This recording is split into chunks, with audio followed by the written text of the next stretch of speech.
رمضان كريم كريم كريم شهر عظيم عظيم عظيم رمضان كريم كريم كريم شهر عظيم عظيم عظيم رمضان كريم كريم كريم شهر عظيم عظيم عظيم أعوذ بالله من الشيطان الرجيم بسم الله الرحمن الرحيم الحمد لله رب العالمين الصلاة والسلام على أشرف المرسلين سيدنا ونبينا ومولانا محمد المصطفى صلى الله عليه وسلم أجمعين. Assalamu alaikum wa rahmatullahi wa barakatuhu for all our viewers who are joining with us on Facebook, on YouTube, and all other networks. Today is our second session with Hafiz Ehsan Qadri from Colombo, from our couch to your couches everywhere in the world. So yesterday we went through some important areas to start off with the first of Ramadan, and to kick off with the second day of Ramadan. We're going to start off today with talking about this particular problem with Hafiz Ehsan Qadri. So Hafiz Ehsan, we've been getting a lot of inquiries of internal home related problems, where a lot of people today with the lockdown are at home, and with this what happens is I believe that there are some kind of violences or mismanaging family problems and things, because we are not used to staying at home this long. So as a matter of fact, there have been a lot of complaints by the ladies, the families, and a lot of issues with regarding to this. Hazrat Ehsan, what should we do for this? What's your approach? Bismillahir Rahmanir Rahim. Nahmaduhu wa nusalli wa nusallimu ala rasulihil kareem. Indeed, it's a new experience, especially for the males, to be at home continuously for over a month. But again, for everything we have teachings from the hadith of Nabi Kareem sallallahu alaihi wasallam. Because Allah Ta'ala states in the Holy Quran, لَقَدْ كَانَ لَكُمْ فِي رَسُولِ اللَّهِ أُسْوَةٌ حَسَنَةٌ. In short, the actions of Nabi Kareem sallallahu alaihi wasallam are lessons for us, because he is the role model for everyone. So in the life of our Nabi sallallahu alaihi wasallam, we find that how he was taking care of his family, how he was taking care of the people working under him, and similarly the way how to treat the children, how to take care of the elders, and how to be compassionate over the youngest. And again, we also find that Nabi Kareem sallallahu alaihi wasallam, he used to help his wives in many matters. So alhamdulillah, we also got this opportunity to take care of our family members, take care of our children in this manner by following the sunnah of Nabi Kareem sallallahu alaihi wasallam. And in this we find some other thing as well, like usually what we say, not during the lockdown, but in general, we should not criticize any food. But unfortunately, we find some people that they used to criticize the food. Now, this is not correct.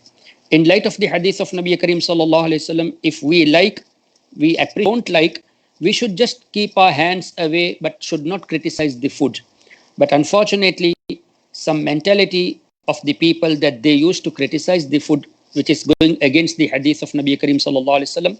And another thing is, this is to insult the rizq of Allah tabaraka wa ta'ala. So what we should do is, if we like it, very good, we should praise it. And if we don't like it, then just be away without criticizing it. So this way, we have many lessons to learn from the tradition master sallallahu alaihi wasallam. Barakallah. Just to tell us for our viewers, Hazrat Sahab, what is the food which sallallahu alaihi wasallam used to like a lot? If you can give us some examples of some food. And I remember also there are some hadiths, if sallallahu alaihi wasallam, he did not want to serve anything. If he didn't like anything, he won't complain, but he won't serve. He will just keep it away. But can you just tell us some examples also? What are the blessed food which sallallahu alaihi wasallam used to love? Yeah, there are many things in light of the hadith of Nabi Kareem sallallahu alaihi wasallam. Obviously, the dates, it is well known, and what we call it as in Urdu we say Kaddu Sharif. In English it is called as Allahumma salli wa sallim wa barik alayhi. Soraka we say in Tamil. What do you call in English? Suraka. Soraka. That is something like greenish Okay. bottle guard. So Okay. if we say in Urdu, that is Kaddu Sharif. We say in Memani Dudlo. So that Okay. particular item was loved very much by Nabi Karim sallallahu alaihi wasallam. And you know, in that, during the time of the pious predecessors, when this was presented, one of the person in the while having the meals, one of the person criticized this particular item, saying that I do not like this. Then the Imam who was there, he took his sword and said, if you do not repent now itself, I am going to take your head off.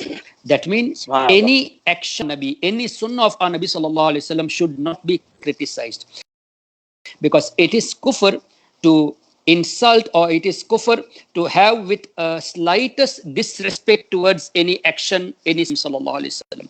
So this particular item was loved by Nabi Karim. Nabi used to love this item very much to consume it. So we also should love that, and obviously whatever our Nabi sallallahu alaihi wasallam liked, whether it is in food or any other things, there are thousands of hikmah, thousands of wisdom hidden in that. So taking as sunnah, inshallah, that will be healthy for us. And also Nabi Karim sallallahu alaihi wasallam liked the mutton very much, especially the hand part. It was liked by Nabi Karim sallallahu alaihi wasallam. So why not, whenever we consume mutton, take it as a sunnah of our Nabi sallallahu alaihi wasallam, so that we get the reward of the sunnah as well as the barakah from the meat. What we will get is a sound health, inshallah, by the barakah of the sunnah of our Nabi sallallahu alaihi wasallam. So in this way, you know what I'm trying to say is, whatever the act you do, if you take it as a sunnah of our Nabi after finding in the hadith, then inshallah not only you will be rewarded for your consuming the food, you also will get your barakah in your health by following the sunnah of Nabi Karim sallallahu alaihi wasallam. Allahumma salli wa sallim barik alayhi. We would like to say our viewers that, you know, sometimes we are not in a position to invite others for iftar, you know, like we used to do. We can't invite people for iftar, but at least this time when you are having your iftar, to keep intention, and the way you have your iftar, where assume that, you know, you can get others also to join you. And if you can't join you, I think there are some restricted places where during the curfew you can just walk in your road, in your private road. I think you should send some food for your neighbors as well, Hazrat. And also we live in a very some environments are in a non-Muslim environment, so if we can share our food by just distributing to our neighbors also, what are your thoughts on that? Yeah, obviously, it is not such a thing which is impossible today, because we can share our food with our neighbors.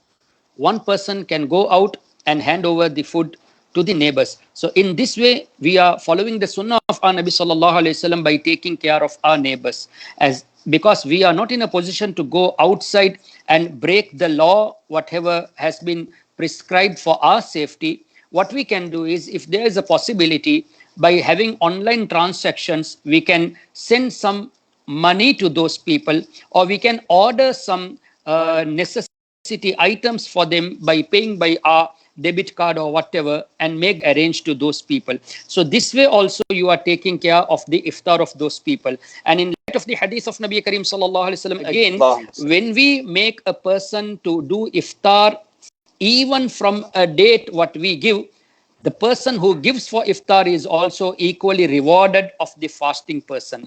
So this way you will get the reward of your fasting, and you are getting the reward of the fasting of other people. So by having by observing one fast which is fard upon you, you get the reward in multiplication by distributing food in this manner. Even if you distribute dates, and obviously people will use dates to break their fast, so you are getting the reward in light of the hadith of Nabi Karim sallallahu alaihi wasallam. And also when we spoke about the food liked by Nabi Karim sallallahu alaihi wasallam, we find the barley as well. This is also included in the food of Nabi Karim sallallahu alaihi wasallam. Bread made of barley. Alhamdulillah, alhamdulillah, barakallah. My dear viewers who are joining us still on Facebook and elsewhere, keep posting your questions and keep sharing the link from the Facebook page of Hafiz Ehsan Qadri, and we've got a lot of questions being come here. We've got Ramiz Rishad all the way from UAE who has asked an important question, Hazrat. The question is named as, I'm confused with the 8 and the 20 rakat Taraweeh. Is the 8 rakat prayer a witr? This is his question. I'm confused with the 8 rakat and the 20 rakat Taraweeh, 21 rakat Taraweeh. Is 8 rakat prayer is witr? That's his question. 8 rakat Taraweeh can't be witr because witr is in odd number. So maybe let me give you some example in light of the hadith so that this matter inshallah can be sorted out. The thing is, Nabi Kareem sallallahu alaihi wasallam commanded us to follow the path of the Khulafa Rashidin. So the path of Khulafa Rashidin was that they did offer 20 rakat Taraweeh and 3 rakat witr was offered separately. Now all those narrations which are found for 8, 12, 20 or even more than that, finally during the time of Sahaba there was consensus, ijma for 20 rakat. Now tell me honestly, they refer to a hadith, the wobblers, they refer to a hadith of Sayyidah Aisha Siddiqa radiallahu anha, which talks about 8 plus 3 in the month of Ramadan as well as other than Ramadan. But these people never offer 11 rakat after Ramadan. They bring up this issue only in the month of Ramadan. When we offer Taraweeh, they bring that hadith that Sayyidah Aisha Siddiqa says Nabi Kareem sallallahu alaihi wasallam never exceeded 11 rakat in the month of Ramadan and also apart from Ramadan. The first question is, why don't you bring that hadith after Ramadan? Why are you bringing it only here? And further, Imam Bukhari has recorded that hadith in the chapter of Tahajjud. So that means she is referring to Tahajjud Salah because Tahajjud is offered in Ramadan as well as other than Ramadan. Okay, now Sayyidah Aisha Siddiqa, whose quotation they present, wasn't she alive during the time of Sayyidina Umar ibn Khattab radiallahu anhu? She was physically alive. Yes. In the time of Hazrat Usman ibn Affan, she was there. In the time of Hazrat Ali al-Murtada radiallahu anhu, she was physically alive. So being a mufti among Sahaba, why did not she object saying, "Oh Umar, what have you done? When the Prophet sallallahu alaihi wasallam never exceeded 11 rakat, why are you offering 20 rakat Taraweeh?" Why didn't she object? So when we ask this question, they come up with a new thing saying that no, actually there's nothing called Taraweeh. It is all about Qiyamul Layl. Taraweeh, there is nothing called Taraweeh. It is actually Qiyamul Layl. So there is nothing to pray 20, only 8. Now when we refer to the quotation that the chapter of Taraweeh has been recorded by Imam Bukhari in Bukhari Sharif. In the chapter of Kitabus Salah, you find the chapter Kitab Salatut Taraweeh. Now they say there is nothing called Taraweeh. It is only Qiyamul Layl. Now when we prove that Imam Bukhari also has made a chapter for Taraweeh, now you know what is the answer they bring? They say Taraweeh, Qiyamul Layl, all are same. Taraweeh and Tahajjud all are same. So first they come with the objection there is no Taraweeh more than 8 rakat. Later they say there is nothing called Taraweeh. And after that they say that Taraweeh, Qiyamul Layl, Tahajjud all are one. So our simple argument is when Nabi Kareem sallallahu alaihi wasallam have mentioned very clearly that, "Oh Umar, the path you follow, shaitan changes his path." Yes. So that means one thing to understand for the viewers that our Nabi can see the shaitan as well. Shaitan is also not hidden from the sight of Nabi Kareem sallallahu alaihi wasallam because he said, "Oh Umar, the path on which you go, shaitan moves away from that path." That means our Nabi can see shaitan. Allahu Akbar. So now those who want to follow the path of shaitan, let them offer 8 rakat rejecting 20. Who want to follow the path of that Sahabi who is from the Khulafa Rashidin, praised by our Nabi sallallahu alaihi wasallam, also in such a manner, there is no Nabi after me. If there were to be a prophet, it would have been Hazrat Umar radiallahu anhu. So they wanted to follow such a pious person, or they want to follow the path of the shaitan. So if anyone is rejecting 20 rakat, then he is on the wrong path. He is against the consensus of Sahaba, that is ijma of Sahaba. Subhanallah. I think that was clear, and there was some viewers asking us to do a video on this. Inshallah, we will try to look into it. But I believe the As-Sunnah Trust YouTube channel has a couple of videos been done in the past. I would ask our viewers to go and check about it as well. Yeah, just in to ask English and another- Urdu, the videos are available. The videos are available. Okay, inshallah, we will try to get it and post it on the Facebook page as well. Now, Hazrat Sahab, during the lockdown period, everywhere in England, especially this actually came with scholars answering this question in England, and this became a very famous question. And I've seen people asking the same question in Instagram as well. What is the ruling of the alcoholic sanitizers? Now, we're keeping into mind our the fact that, you know, the National Health Services, the NHS, also has a recommendation on soap. Number one. Number two, Hazrat, there are some sanitizers which does not use alcohol. Number two. Number three, however, the most effective sanitizer is the one which has alcohol. Now, I will keep these three as an overall understanding, Hazrat Sahab. For our viewers, what is the understanding of using alcoholic sanitizers in this era, in this time of period? Yes. Okay, as per the statements I read from some of the Mufti from UK as well, what I got to understand is that if there is nothing other than alcoholic sanitizer, then you can use that, but you should wash your hand again, because alcohol is najis, impure. So before the salah, you should wash your hands. So this has to be very clear. Those who are using the alcoholic sanitizer, they should wash their hands before they go for the prayer, so that their hands or their body is pure from impurity. Second thing is, even the WHO has given the guidelines that without alcohol the sanitizers can be used, and also through the soap you can get that work done. So when there are options to have it other than alcoholic sanitizers, we can use without the alcohol as well, and we can make use of the soap as well. So we have options, so there is no necessity for us to go for the alcoholic one. But in case if the only alcoholic is available, then in that case we have some options that we could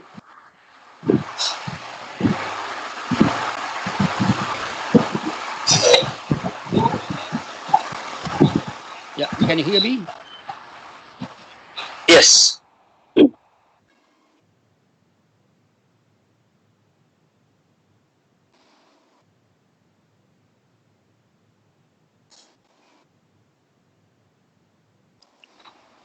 Okay, that's I think clear with this, with regarding to alcohol sanitizers. An interesting thing with regarding to you know, the way you approached on the Taraweeh, the wobblers have you know, misunderstood Taraweeh and you know, Tahajjud. They've misunderstood worship. They've misunderstood shirk. They've misunderstood everything, and that's how things are going. Hazrat Sahab, with all whatever we are doing, you know, these type of days, life is getting quite difficult. Life is getting quite complicated in terms of our day-to-day lives in Ramadan. The sanity of Ramadan is to fall in love with Allah and His Rasul. We have to get the pleasure of Allah. We have to fall in love with, you know, all whatever is around us, and we want to get ourselves reminded to Allah. We are unable to go to mosques. During this time, Hazrat Sahab, you might be knowing that a lot of people in Ramadan, they go to Umrah. There is no Umrah in the last 5 weeks, I believe.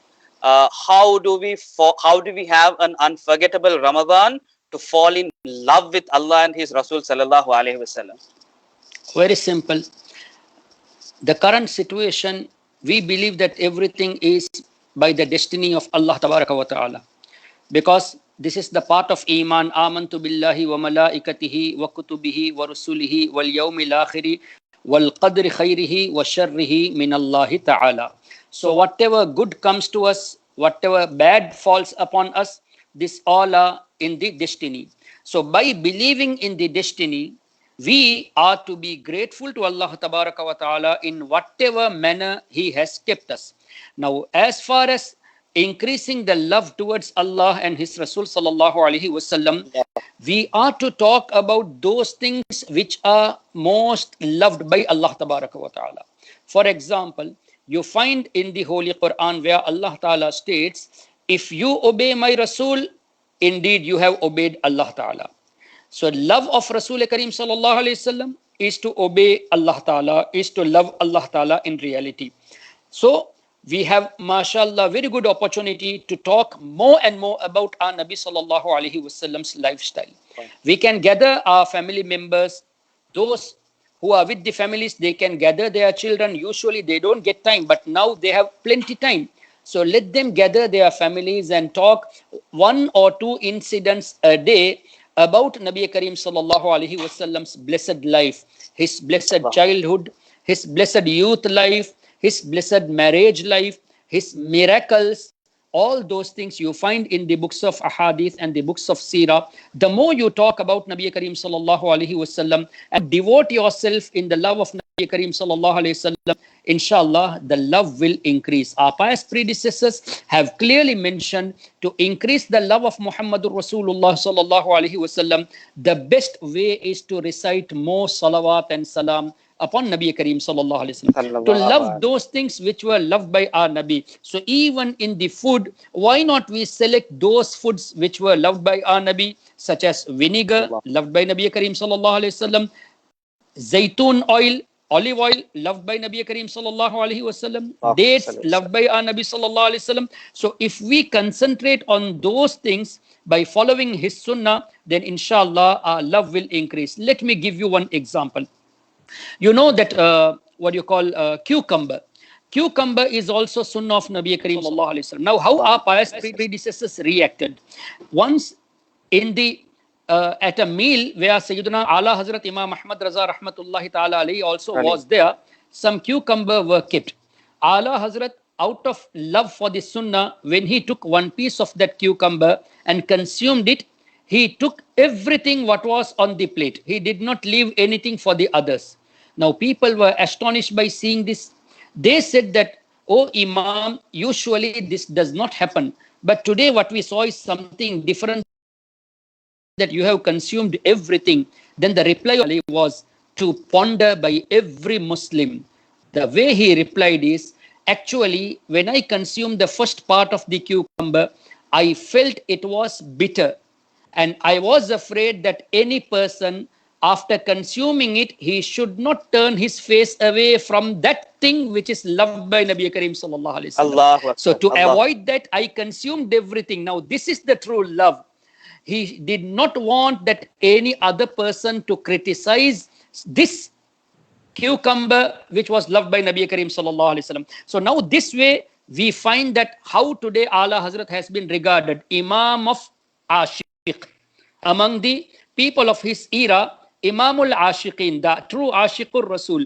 Likewise, when you talk about Imam Jalaluddin Suyuti Rahmatullahi Alayhi, he was regarded as the great Ashiqur Rasul of his time. When you talk about Sheikh Abdul Haq Muhaddis Dehelvi, he was regarded as Ashiqur Rasul of his time. When you talk about Ghawthul Azam Sheikh Abdul Qadir Jilani, Khaja Gharib Nawaz, they were regarded as the Ashiqur of Rasul of their time. That means they all loved Nabi Kareem Sallallahu Alaihi Wasallam in such a manner that they devoted themselves. So today, Allah has made their remembrance in such a manner that every part of the world you find people talking about those pious servants of Allah who devoted their lives for the sake of Nabi Kareem Sallallahu Alaihi Wasallam. So this is the way to increase the love, by following the sunnah and by having the discussion always about Nabi Kareem Sallallahu Alaihi Wasallam. Allahumma salli wa sallim. My beloved viewers, we have Ehsan Qadri just for another 10 minutes or so. So let's start off the questions quickly. And Hafiz Ehsan, if you can give some short answers for this.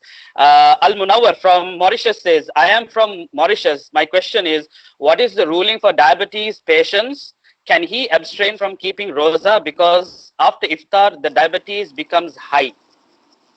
Actually, as per the scholars, that if a person is in such a situation, such illness, that as per the trustworthy doctors, if it is harmful for him to fast, such an illness which is harmful for them if they fast, that is, it might increase or it might go to a extend to a danger, or such a weakness where they are not in a position to observe fast during the month of Ramadan. So in light of the Quran and Hadith, there is an exemption that they are to do qada of that fasting after the month of Ramadan.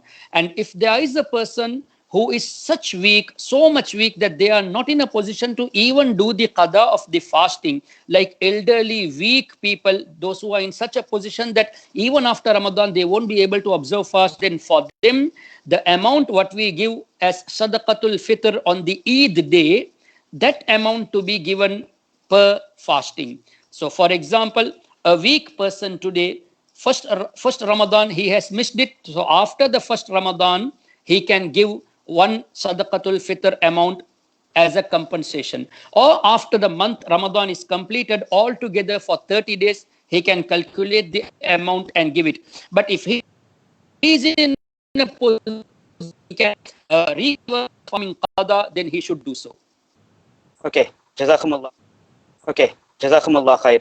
Rishad Imran says, is it permissible to use attar teeth with toothpaste while fasting?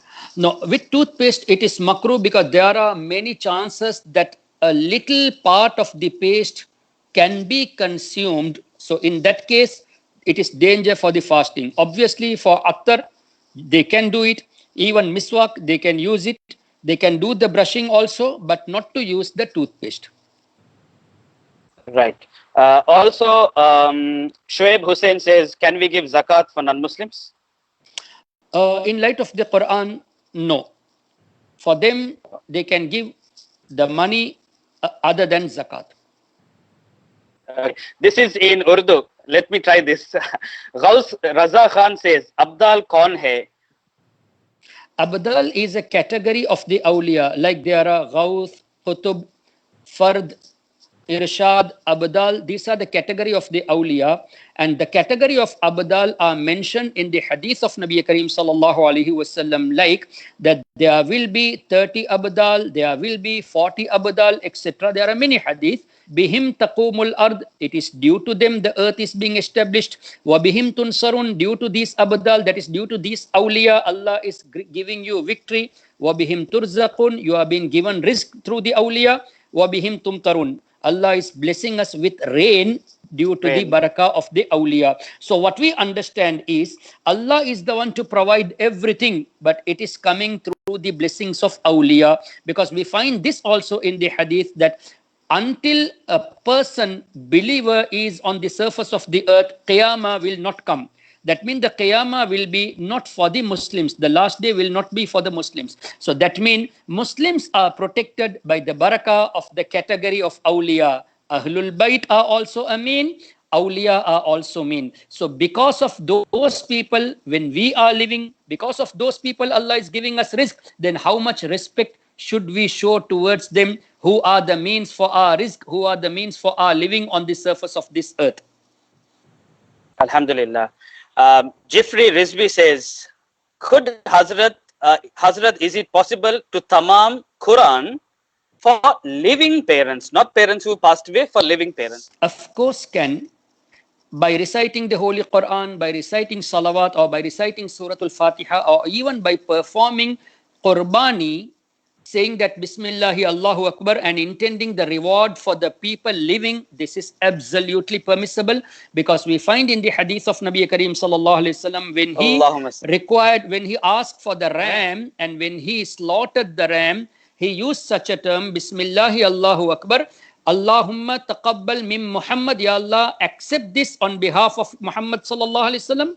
Wa min Ali Muhammad, on behalf of the progeny of the Muhammad sallallahu alaihi wasallam. Wa min ummati Muhammad sallallahu alaihi wasallam, on behalf of the ummah of Nabi Kareem sallallahu alaihi wasallam. So the progeny of our Nabi, they were there during the worldly life of our Nabi sallallahu alaihi wasallam. Imam Hassan was there, Imam Hussein was there, Sayyidah Fatimatu Zahra radiyallahu anha was there, other children of our Nabi were there, and Ummah, the Sahaba were there. So in front of the Sahaba when this was happened, so this shows for all the believers living or left this world or will be coming in the future, you can convey the reward of that for them as well. Because when our Nabi included the whole Ummah, that means we people who were not there, on behalf of us also, our Nabi has given the Qurban. So this is why our scholars say, if Allah has granted you wealth, when you perform the Qurban, you perform on behalf of Nabi Kareem sallallahu alaihi wasallam as well as a shukr.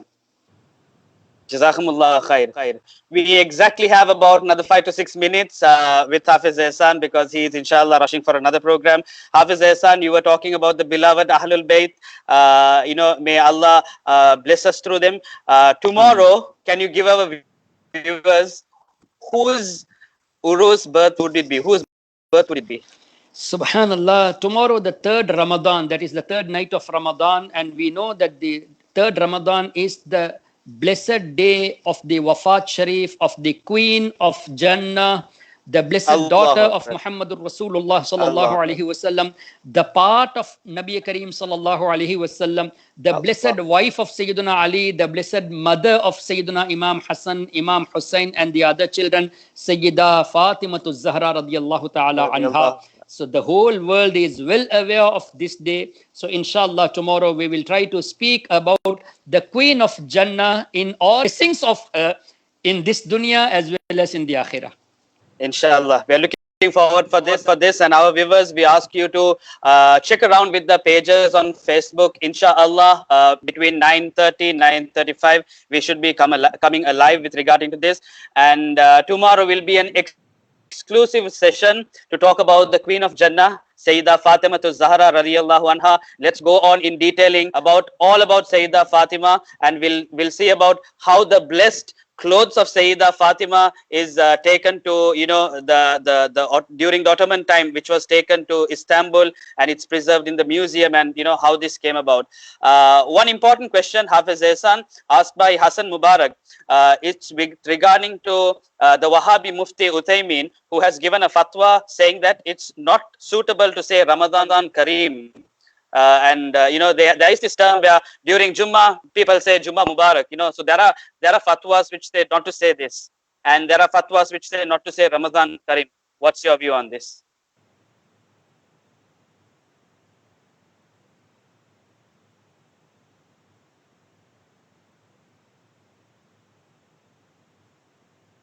Okay, my dear viewers, I think we've lost Hafiz Ehsan's connectivity with this, and I think we are almost coming into the finishing part of this particular program.